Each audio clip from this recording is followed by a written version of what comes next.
Chapter 14. A Dangerous Predicament. Jupiter was worried. It was late in the afternoon, and still Bob and Pete had not come back from their sail with Chris. What could have happened to them?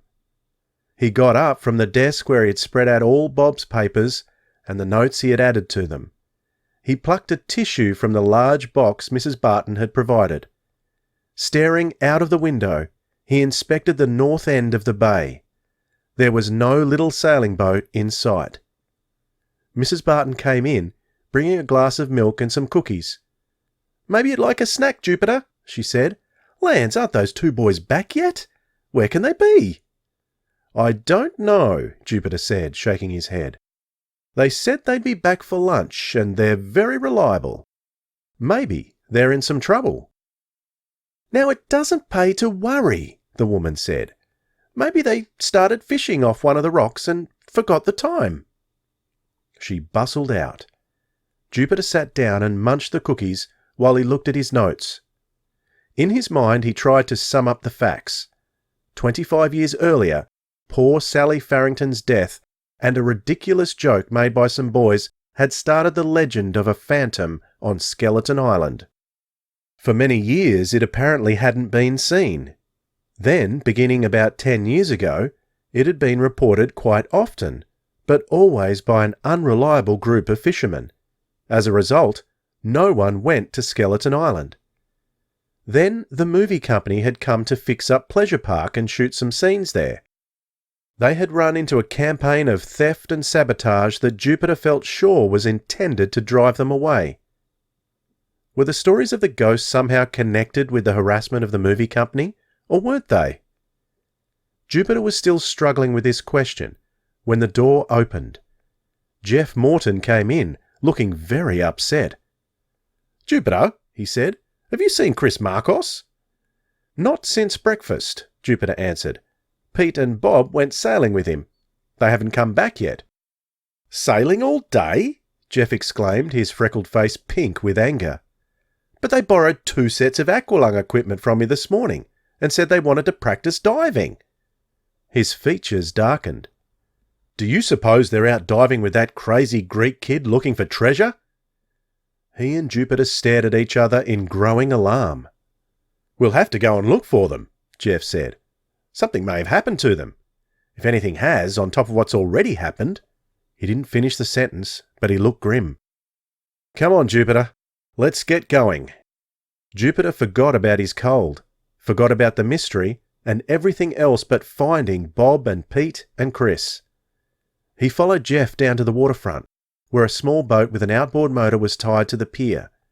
They got in, the motor spun to life, and they roared out into the bay.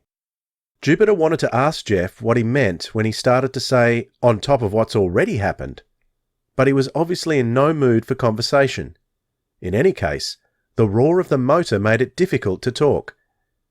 They sped over to the pier on Skeleton Island, where the bigger motorboat was tied up. "We'll need more room to bring the kids back when we find them," Jeff explained as they got into the bigger boat. "Also," he added ominously, "I want my gear handy in case I have to do any diving." That could only mean, Jupiter thought gloomily, that Jeff Morton was afraid something had happened to the boys while they were diving. He tried to put the thought out of his mind. Bob and Pete weren't reckless. They wouldn't have any crazy accidents. But he knew that not all accidents were due to recklessness. Sometimes something unexpected just happened. Jeff swung the powerful motorboat out into the bay and they began their search. First, Jeff circled Skeleton Island. Then he skirted up past the rocky reefs between the bigger island and the Hand. Finally, he made a circle twice around the Hand. "Nowhere in sight," he said to Jupiter, cutting the motor to idling. "That sailing boat isn't in this part of the bay. The only other possibility I can think of is that the boys sailed over to the east side of the bay. We'll just have to go over there and cover every inch of the coastline." Jupiter nodded. Jeff moved a lever, the motor took hold, and the boat started to roar away from the Hand. Meanwhile, in the submerged cavern beneath the Hand, Bob, Pete and Chris crouched on the seaweed-covered ledge, dark water eddying around their waists. They didn't know how long they had been in the cave, but at the end where the blowhole was, the light had faded and the tide had risen at least 2 feet. They'd been too excited at first to think about anything but the gold doubloons they were finding. They had gathered between 40 and 50 gold pieces, which now filled the little canvas sack Chris had brought along for treasure. It wasn't a very big fortune, it was true, but an exciting find all the same. Suddenly, Chris had realised the tide was rising. "We better get out of here," he told them cheerfully. "Anyway, we find all the gold, I think." "We haven't found a doubloon for at least half an hour," Pete agreed, "and I'm starved. It must be awful late." It was Pete in the lead who first saw the boat jammed in the entrance. It had slid into the eye-shaped opening on its side, its mast and flapping sail inward.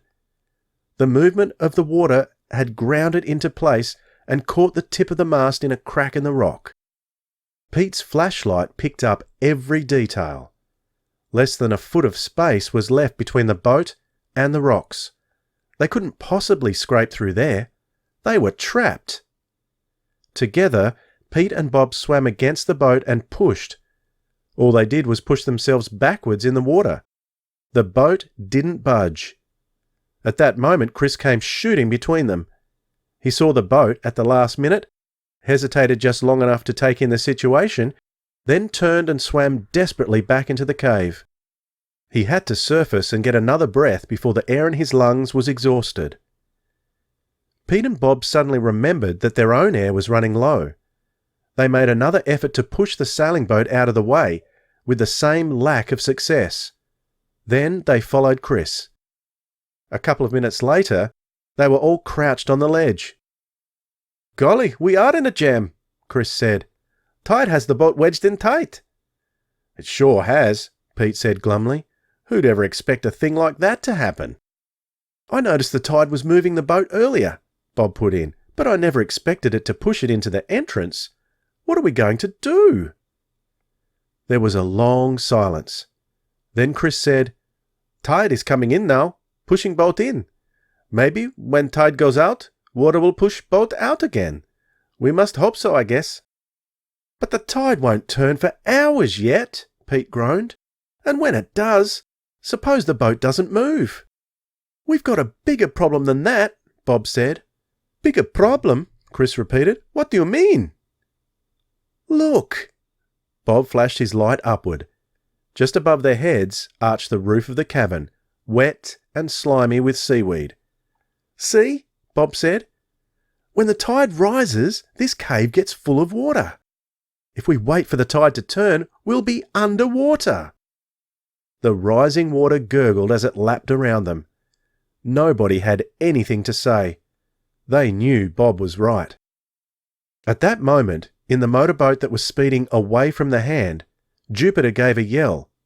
"Mr. Morton," he called, "turn back. I see something on the shore." Jeff Morton frowned but swung the boat round. A minute later they were nudging up on a tiny sandy beach.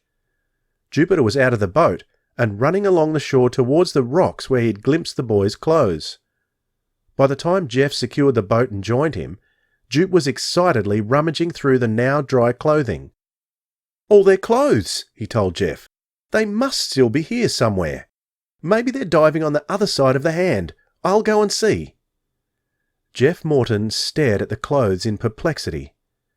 "The boat isn't here," he exclaimed. "They've left their clothes and gone off in the boat with the diving gear for some reason.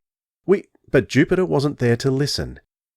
He was hiking up the hump in the middle of the hand, moving much faster than he usually moved. He reached the top of the ridge and eagerly looked down towards the other shore. For a moment he couldn't believe there was nothing in sight. He'd been so positive he would see his friends or the boat, but they weren't there. Dismayed, and realizing now just how badly he was worried, he slumped against a boulder. Jeff came puffing up beside him. "We were all round this island," he said. "They aren't here. You should have known that. But where can they have gone?" Angrily he picked up a small rock and flung it down. The rock landed in a slight hollow in front of them. rolled a bit, and went down a hole about 8 inches across. After a second, there was a faint splash down below. Jupiter hardly noticed. "You're right," he said. "I guess we just have to try the east shore of the bay. Though I can't imagine why they'd leave their clothes here." Jeff stood up. "Come on. We'd better get a move on. I think we should call the Coast Guard to come and help us look. It'll be dark and we'll need all the help we can get." Jeff started back for the motorboat and Jupiter followed. He knew Bob and Pete and Chris were in trouble. In his imagination, he could hear their voices calling for help, and he couldn't answer because he didn't know where they were. He could almost hear them as if... Golly! Jupiter whirled around and started back, his legs pumping hard. He ignored Jeff's startled shout as he ran to the little hole in the rock, the blowhole, and flung himself down beside it. With his face directly above the hole, he shouted, "Bob! Pete! Are you down there?" There was silence. Jupiter, his heart pounding, realized it was a crazy idea. They couldn't possibly be down under this island. Then, up out of the blowhole, muffled but clear, came Pete's answer. "Jupe, we're in a jam. If the tide rises a little more, we'll be underwater. Get us out of here."